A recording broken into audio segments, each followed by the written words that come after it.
Welcome to True Grape. I'm Gurvinder Bhatia. Our pick this week is the Murrieta as well, the whip from Livermore Valley in California, and it retails for $38. And I'm joined by Phil Wente, the Wente family. Thanks so much for being up here in Edmonton. Pleasure to be here. Tell us a little bit about Murrieta as well. Where did the property come from? Where did the winery label come from? How's the family involved with Murrieta as well? It's a beautiful property that actually was planted to grapes with a historic old winery built back in the late 1880s, and was a neighbor of the Wente family and owned by a man named Louis Mel. And when Louis Mel decided to retire out of the wine business and move to Berkeley in 1936, my grandfather bought the property. He was growing Sauvignon Blanc and Semillon and Cabernet and Merlot on the property, and Wente had used the grapes for a number of years and loved the wines from those vineyards, and so my grandfather was very anxious to buy the property. He thought it was a gem.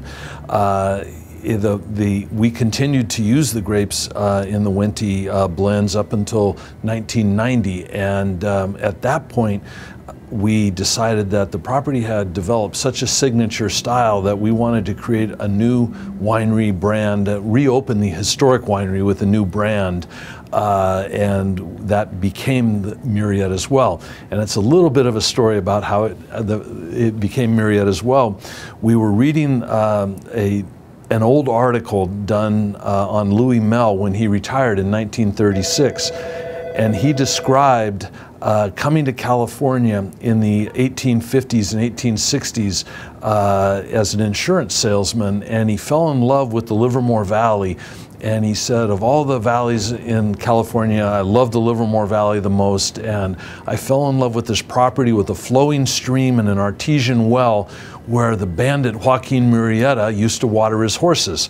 And Sergio Traverso, who was one of the co-founders of this Murrieta's Well brand, said, stop right there. Joaquin Murrieta is a perfect character. He is the Robin Hood of California. He is historic, and he's Chilean. And I said, Sergio, he's not Chilean. He came from Mexico. And we got into a big debate about where Joaquin Murrieta came from, but we love the name and the idea of the artesian well being Murrieta's Well. And so we named the winery after the artesian well, which is still flowing on the ground outside the front of the winery to this day. And we love the idea that the vineyards were planted to Sauvignon Blanc and Semillon and Cabernet and Merlot, and so we started making a white blend and a red blend. And so here we are 20 years later, 22 years later, and we're still making a white blend and a red blend, but we've changed the names on the blend basically from just being white and red to the whip and the spur. And we have the whip here today, and we've also expanded the blend on the whip from just Sauvignon Blanc and Semillon to adding a number of other white varieties, and they're not the same every year, so it's a little bit different. But we're using some Muscat, we're using some Viognier, we're adding occasionally sometimes a little Pinot Blanc, so it's a really fun blending project which gives Sergio the opportunity to be very artistic. Sure. And I remember when years ago this wine, as you mentioned, was Meritage. And what did you find from the consumers in terms of their knowledge, their acceptance, their understanding of what Meritage was? And have you found a difference since actually putting the grape varietals on the label? Well, I think that understanding California blended wines has been a long educational process. Starting back in the mid-'80s when the Meritage Society was formed to try to educate the consumer that blended Bordeaux-style wines would create a certain style that they could embrace. And it was gradually accepted and became more well accepted as time went on. And I think that really laid the groundwork for where we are today in terms of the consumer understanding that white and red blends can be wonderful wines. They don't necessarily need to be directly related to certain varieties from regions, and so we've progressed beyond the Meritage concept at Murrieta as well, and I think that the market has progressed beyond that as well, and that you're finding beautiful white blends and beautiful red blends made out of of varieties that the winemakers can match and marry together that are producing these lovely wines. So with the whip, we have found, I think, a blend of grapes that just creates this delightful aromatic wine, yet with a rich, big, full palate, a full structure and body that has a beautiful depth and a long finish and a crispness that just really accentuates the refreshing nature of this wine. It's just lovely to have in your mouth. Well, the aromas just really jump out of the glass, and it's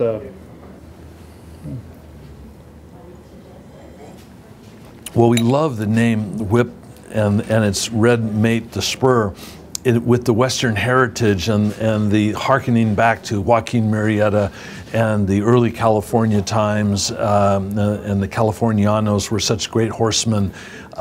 So we think that it's an honor to the Murrieta legend to have these fun names. And we're really excited with the reception that we've gotten.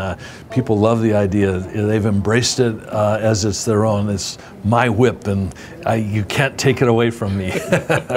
What would you recommend for people in terms of food pairings with this?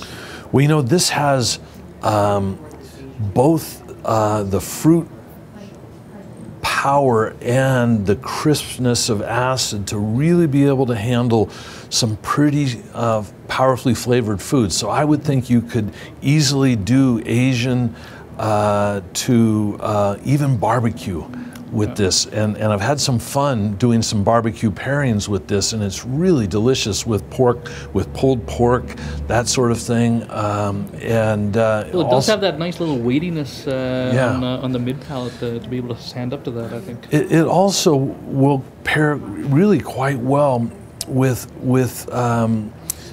a variety of white fish, whether you're doing a sole or a snapper or a sea bass or something like that. If you have, you know, a lemon or some other sort of like fruit tapenade, whether you know some pineapple relish or something like that, it would be absolutely terrific with that. Fantastic, and you get a nice little, even a little bit of hint of tangerine. On that. I like that. All kinds of. I'm going to have some tangerine. So our pick again is the Murrieta as well, the whip from Livermore in California, and it retails for $38. Phil? Get your own whip. Absolutely. Cheers.